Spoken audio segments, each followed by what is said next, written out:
Okay, we have our grit, and we've got our food, and we have some spare bedding in case we need it. So let's go and feed those bins.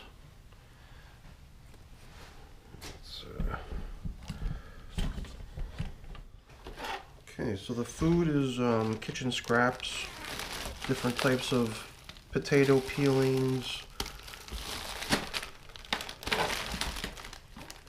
Brussels sprouts, other stew vegetables. Everything's already conveniently in tiny sizes.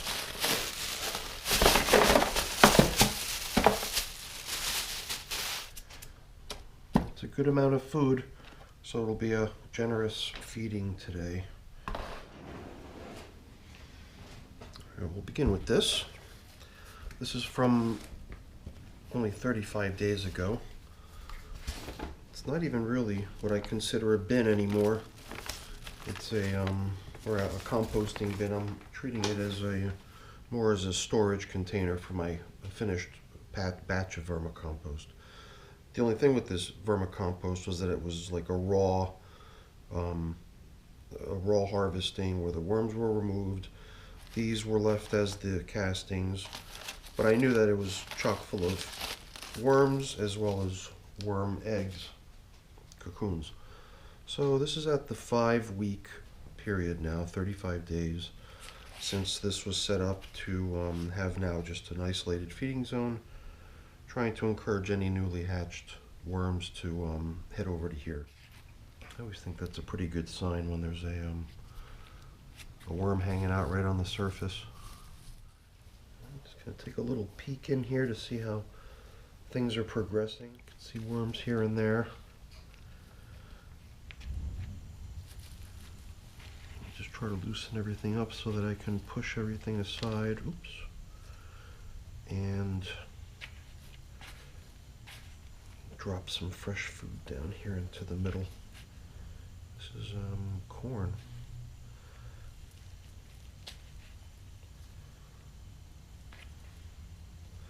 I'll just bust it up as I encounter it. Should help with its breakdown.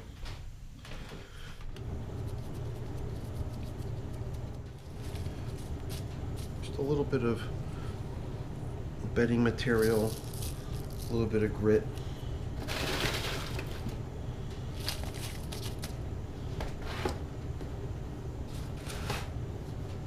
Let's not forget to give them coffee. That's quite a bit. Some potato. Some other varied greens.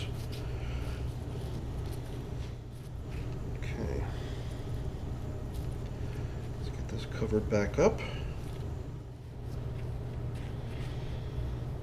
Okay. As long as we're here, I'm just going to try to get a little sense of how the compost itself is coming along. Just curious to see if there's worms in it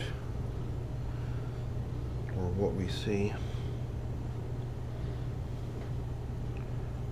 Basically what I was expecting is just to see compost only.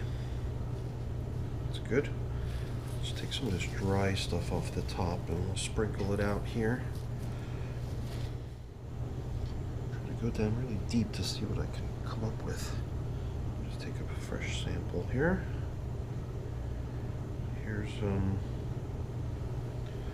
small worm. A couple worms. Here's another one. So taking a lot of that dry stuff that was on the surface and I kind of just dug it under.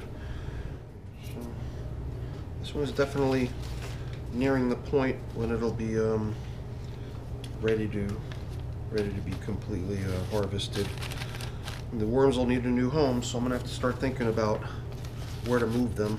It could be in the next week or two.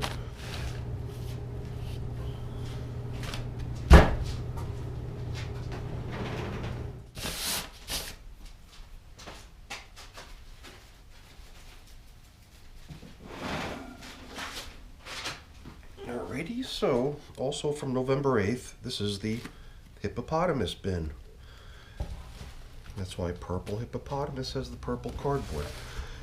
No, that's just a little inside joke on someone who's been suggesting that I come up with some sort of naming scheme for my bins, which is a good idea, and I do agree with it. So I get them mixed up too sometimes. So it's another up-and-coming improvement in the near future. Since it started on November 8th, we're now at the 35-day mark, which is relatively young for a new worm bin. This bin was launched with a huge number of worms to start with. So the pace at which food gets consumed in this bin is predictably very quick. Ooh, okay. You don't even have to reach down far, and it's not even food or castings. It's just a glob of worms. Wow. Alright, so I think we're starting to see traces of the food from the last feeding.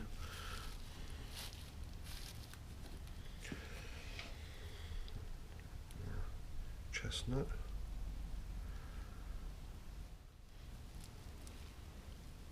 More corn. This is just a huge mass of worms working on something they're very much enjoying. Can't remember what this was. Can't tell from looking at it either. Maybe apple or something like that, because it's got a real sweet smell to it. Look at that. Holy cow. Just try to put some of these larger food chunks that I come across aside. This is like an old piece of corn from summertime. Wow, oh man, everywhere you go, it's just massive worms. This is a very heavily populated bin. Kind of surprising to find chunks of food that size in here still. Chestnut.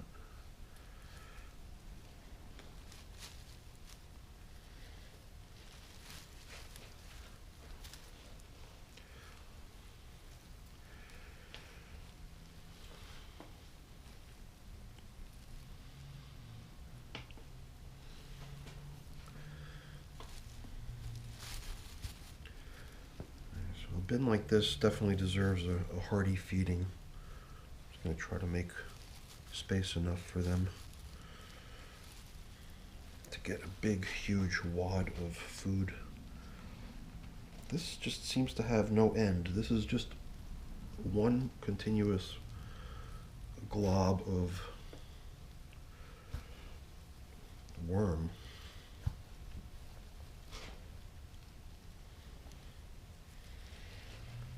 This right here, it feels like it's nothing but worm.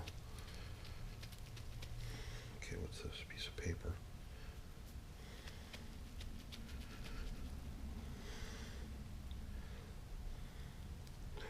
Wow. Let's try to get our little friends off to the side so we can drop in some more nourishment for them and move on. Although you do get tempted to linger, you just feel like watching these guys work, do their magic. It's kind of hypnotizing. So many of them.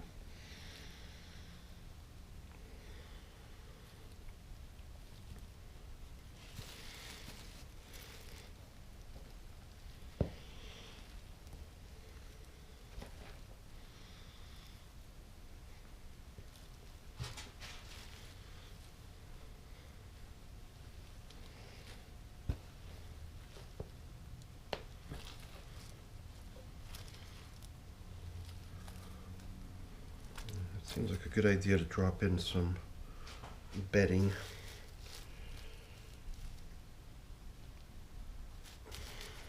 Can't just be all food all the time. I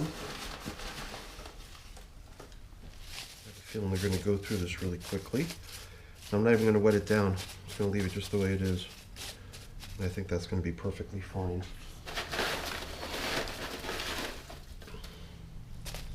Potatoes, carrots, celery.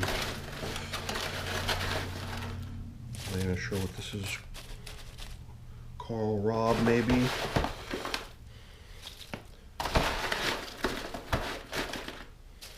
Make sure I get a nice, generous portion of coffee in here for them.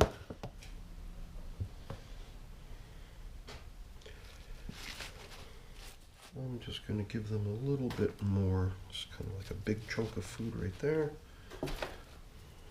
Another fairly big chunk right there. Another big one. Okay, let's cover this up.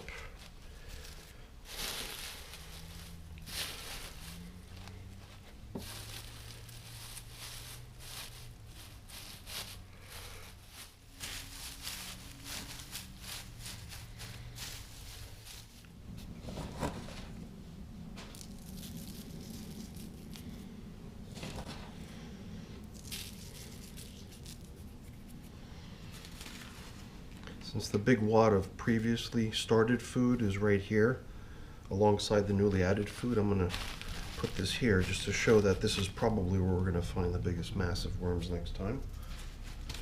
That should be an interesting visit the next time, because this bin is really active. Gotta say, not surprising, because it was a huge number of worms that we started the purple rhino bin with.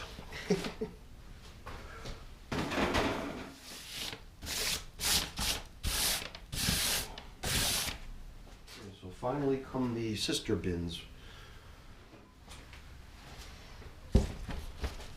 These were both established on the 19th of September. They were launched with an equal number of worms. They were built in a very similar way.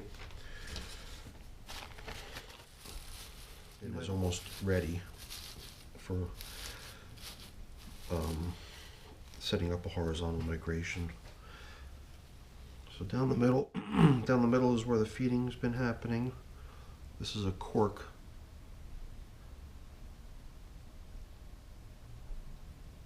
It almost seems like they have infiltrated it. Down here is it's kind of getting broken away. A lot of little tiny baby worms on the cork. Interesting.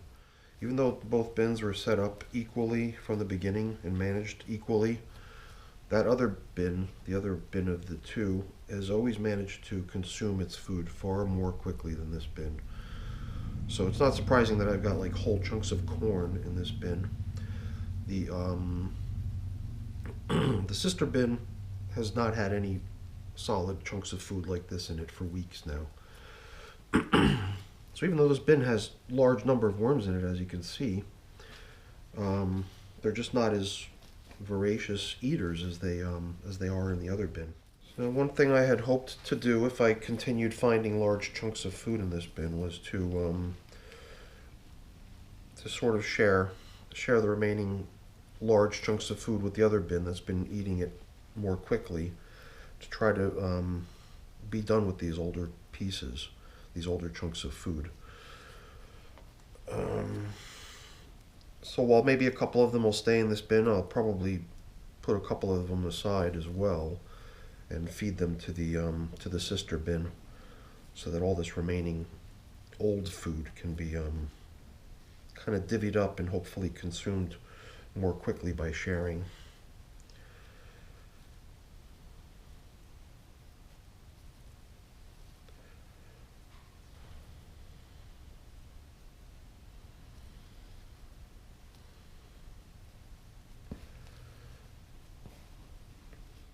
It's pretty clear that if you dig right down to the bottom, there's no sign of any remaining bedding material. It's just worms and compost. I think it is fair to say that this bin is ready for migration. So we'll kind of just backfill this hole here. Right? And we'll set up a horizontal migration now. We'll push the material from this side over. It's not too hard to do.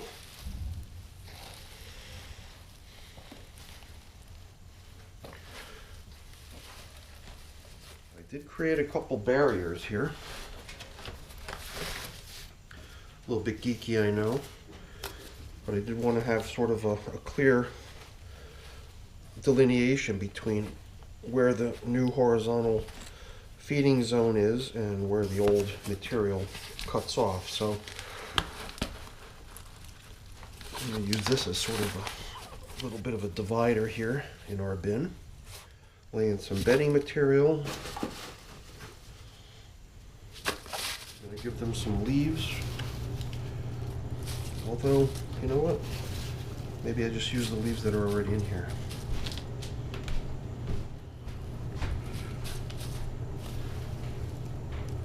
Or better yet, we'll save those for the end to cover it all up with. Alright, so let's pour it over this old, in-progress food.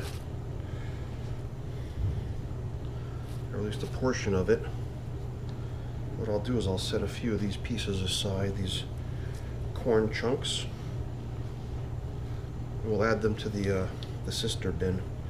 Try to divvy up this old food to make it go bye-bye more quickly. Keep the cork in the middle. Add some coffee grinds. Some fresh veggie scraps in here.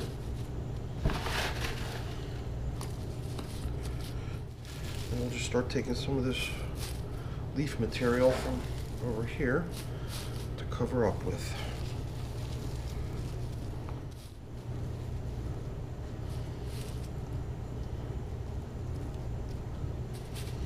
And we'll just keep the filter here in case we need it for some other purpose later. Okay.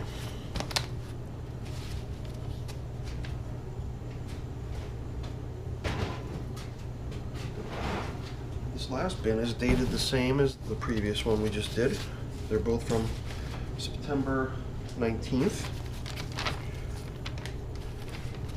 Like I said before, this one has had a tendency to go through all of its food very quickly. So there would have been no old corn cobs in this one already. The last feeding was about 10 days ago. So the only thing we might see, okay, well, I lied. Here's a little tiny piece of corn cob. To do that, I just want to take a quick examination of the feeding zone, which was down through the middle here, just to see how we're progressing with the previous food that we gave them. Anything larger like this, I guess I'm just going to set it aside and we'll just put it back into the new feeding zone once we've built it up.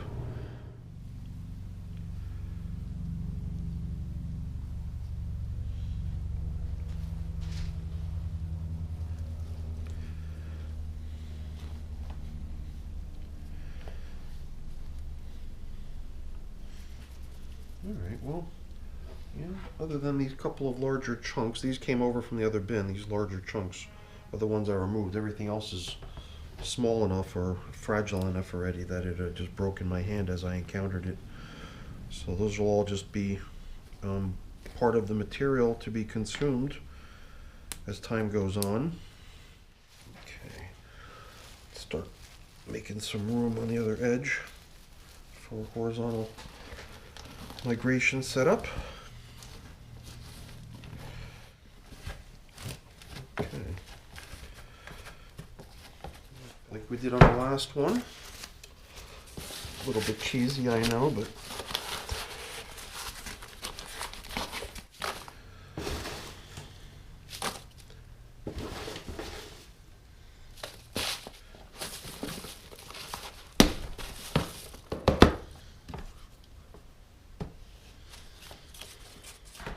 okay.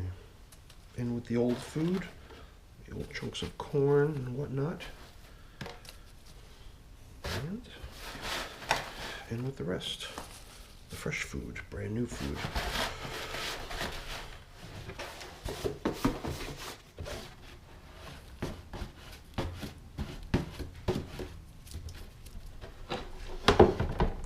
Very good. We'll just use some of these old leaves here to Cover up the food scraps.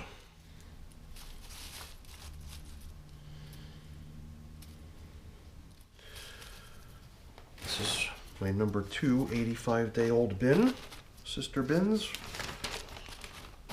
And to a certain point now, I would say that they've been balanced out from a food perspective, so you can try to continue to track them and compare them.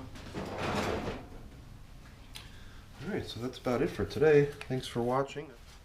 But as long as we're here, let me just give you a quick little glimpse at some of my up-and-coming top secret projects.